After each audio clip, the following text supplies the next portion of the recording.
سانگی ذات سندھ کی قدیم اور معزز برادریوں میں سے شمار ہوتی ہے، جس کی جڑیں بلوچ اور سندھی روایات میں پیوست ہیں۔ یہ ذات غیرت، وفاداری اور مہمان نوازی کی علامت ہے، جو صدیوں سے سندھ کی ثقافت، زراعت اور سیاست میں اپنا کردار ادا کرتی آ رہی ہے۔ سانگی صرف ایک ذات نہیں بلکہ سندھ کی تاریخ کا ایک روشن باب ہے۔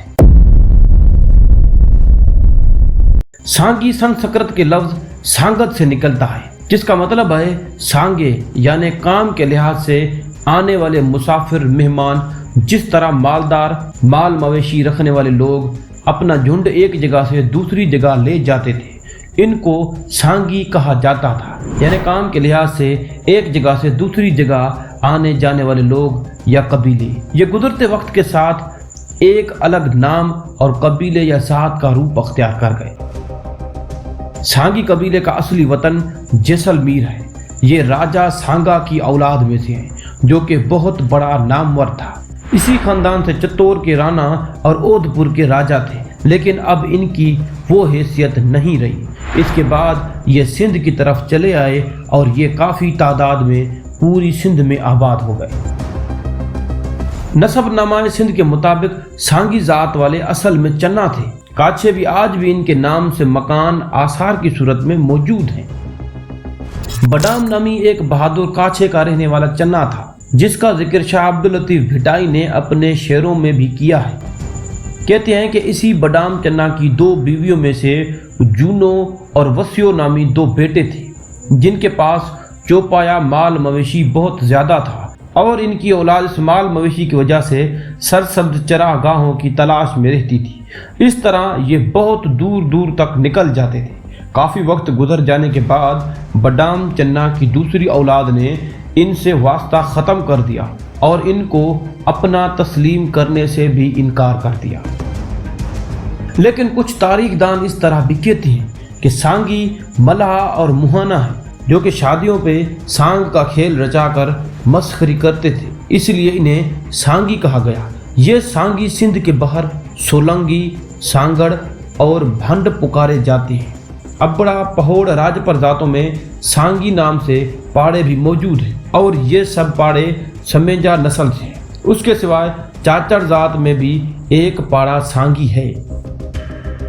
ایک روایت کے مطابق سانگی سندھ کے سما قبیلے کی ایک شاخ ہے۔ ان کی روایت کے مطابق سما قبیلے کی 2 شاخیں تھیں، جن میں سے ایک اعلیٰ یا حقیقی جو 30 خاندانوں پر مشتمل تھی۔ دوسری شاخ کے 13 قبیلے تھے، جو کہ سما کے وزیر تھے۔ ڈیرہ غازی خان میں تحصیل سانگھڑ میں سانگی ذات والے آباد ہیں، اور ان کی شادی بیاہ کی رسومات بلوچوں والی ہیں۔ اس کے ساتھ ساتھ سانگی قبیلہ امرتسر، انڈیا اور ملتان میں زراعت پیشہ بھی ہیں۔ اس قبیلے کی اکثریت سندھ میں شمالی اضلاع لاڑکانہ، سکھر، گھوٹکی، کشمور اور جیکم باد میں رہتی ہے۔ اس کے سوا یہ بھارت میں بھی کافی تعداد میں آباد ہے، اور پنجاب میں یہ ملتان، ڈیرہ غازی خان، راجن پور اور کوہ سلیمان میں رہتے ہیں۔ یہ پنجاب میں سرائکی اور سندھ میں سندھی بولتے ہیں۔ دوستو، اس کے سوا اور بھی انٹرسٹنگ سانگی ذات کی تاریخ ہے۔ ایک روایت کے مطابق سانگی قبیلہ حضرت نوح علیہ السلام کے بیٹے سام کی نسل سے ہیں۔ یہ 3000 سال پہلے چین کے صوبہ سانگ سے ہجرت کر کے جنوبی ایشیا اور سینٹرل ایشیا میں پھیل گئے، اور انہوں نے سانگ کے علاقے پر اپنی حکومت بھی قائم کی تھی، جس کو اوکتائی خان منگول نے ختم کر دیا تھا۔ ایک روایت یہ بھی ہے کہ یہ سانگی عرب قبائل بنی مخزوم سے تعلق رکھتے ہیں، اور یہ عظیم اسلامی جنرل حضرت خالد بن ولید کی اولاد میں سے حضرت عبداللہ سانگی محمد بن قاسم کے ساتھ بغداد سے ہوتے ہوئے ہندوستان میں جہاد کرنے کے لیے آئے تھے، اور سندھ یعنی سرائکی خطے ملتان تک یہ عرب آئے تھے، اور کہا جاتا ہے کہ یہ سانگی اسی حضرت عبداللہ سانگی یعنی حضرت خالد بن ولید کی اولاد میں سے ہیں۔ ان سانگی ذات والوں کے پاس ایک ہتھیار ہوا کرتا تھا، جس کا نام تھا سانگ یا سانگلا۔ اس ہتھیار کو شکار اور جنگ میں استعمال کرتے تھے۔ عباسیوں کی 500 سالہ حکومت کو 1258 میں ہلاکو خان نے ختم کر دیا۔ پھر سلطان رکن الدین بیبرس نے 1260 میں مصر پہ عباسی خلافت قائم کی، جسے سلطان سلیم عثمانی نے ختم کر دیا تھا۔ اس کے بعد 15ویں صدی میں ایک بار پھر عباسیوں نے کسی علاقے پر خلافت قائم کرنا چاہی۔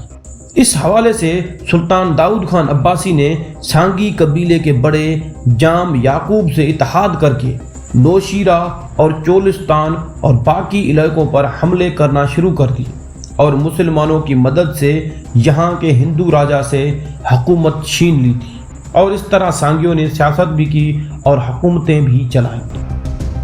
دوستو، یہ تھا سانگی ذات کا سجرہ جو آپ نے ہم سے سنا۔ ہم نے بہت محنت کر کے یہ سجرہ کلیکٹ کیا تھا۔ اگر آپ اس ذات کے بارے میں مزید جانتے ہیں تو کمنٹ باکس میں بتانا آپ پر لازم ہے۔ تو ویڈیو کو لائک کریں، چینل کو سبسکرائب کریں۔ تو ملتی ہیں نیکسٹ ویڈیو میں، تب تک کے لیے کرامت علی کو دیجیے اجازت۔ اللہ حافظ۔